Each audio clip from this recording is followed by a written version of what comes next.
This is you. It seems that you are not alone, but let's start from the beginning. This female mosquito searches for a suitable place to lay its eggs. It could be a pond of stagnant water, a swamp, or even a water tank or an old swimming pool. What is important is that there is water in it. Some types of mosquitoes lay eggs scattered one by one, and some other types lay a group of eggs and stick them together in the form of a raft consisting of 50 to 300 eggs at a time, depending on the type. The eggs hatch quickly in most species, after about 2 to 3 days, and here you are, a newly hatched mosquito larva. The first thing you need to do is to remember that you are not a fish. You need to breathe air. So you quickly return to the surface of the water to breathe, but you do not breathe through your mouth, but through your butt. Not exactly, but there is a tube extending from your back door called a siphon, which you take out from the surface of the water in order to breathe. When you are threatened, you close it and quickly dive down by a wriggling motion and flap your entire body in an S shape. So you are called wriggler. You also dive to get food. You feed on algae, microorganisms, aquatic plants, and organic debris found in the water. But you better be careful, because you yourself are food for small fish, frog tadpoles, and even dragonfly larvae and larger mosquitoes larvae, such as the elephant mosquito. You continue in this state, breathing, eating, and avoiding being eaten for a period ranging from 7 to 10 days, during which you go through 4 molts, and each time your size increases slightly until the 4th molt occurs, and then you officially enter the pupal stage.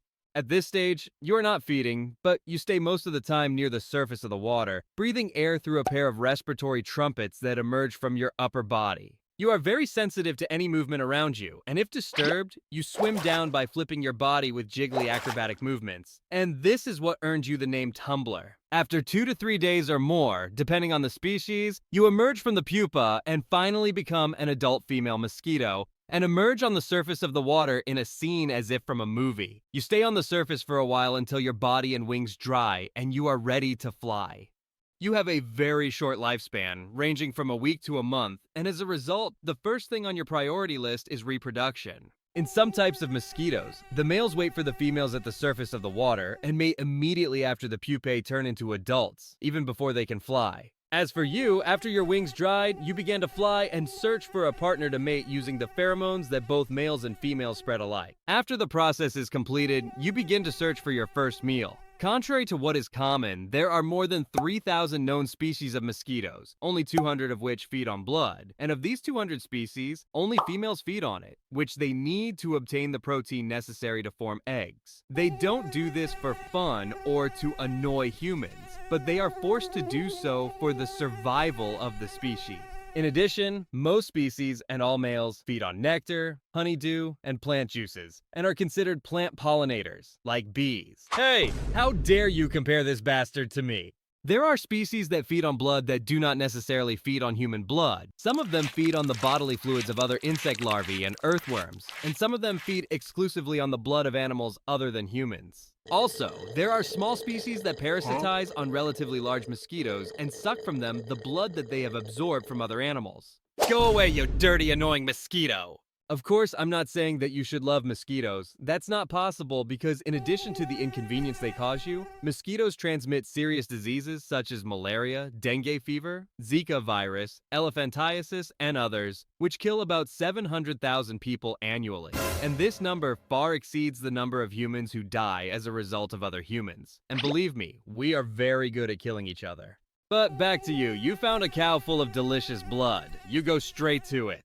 But suddenly, a hungry dragonfly attacks you. You try to escape as quickly as possible, and he chases you. Fortunately for you, a praying mantis caught it. But unfortunately, this bird notices you and starts chasing you. You manage to escape from him, avoiding this spider, this lizard, and this frog as well. Is there anyone not trying to kill me? Come on! You notice this house and go to it to hide from the rain. Wow, this giant's blood looks delicious.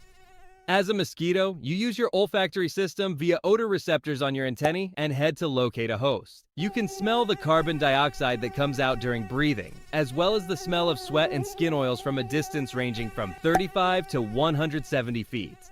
When you approach a distance of 15 to 50 feet, you use your large, compound eyes to determine the host location more accurately. It's not your best feature, but it does the trick. When you reach a distance of 4 feet or less, you feel the host's body heat. Then you have arrived. You use multiple parts of your mouth, which resemble a surgeon's tools, to make a microscopic opening in the skin and insert your proboscis inside. You inject the host with your saliva, which prevents blood clotting and also numbs the microscopic wound sites. In order to absorb as much blood as possible, you will excrete waste and excess water than the body needs. You are practically defecating on the host while absorbing his blood, but you are forced to do so because if you didn't do so, or you were greedy. Fortunately for you, this did not happen, and you started sucking the blood. Huh? Hey, I'm trying to make a living here! You stupid giant!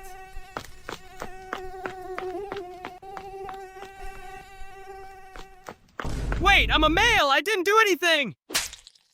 You have antennae that enable you to sense any change in airflow, and you also have wings that beat at a tremendous speed of up to 600 times per second. This allows you to maneuver and escape quickly.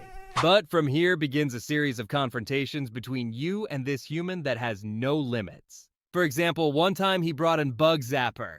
How ridiculous, I won't be drawn to that. Wow. Hey, stop!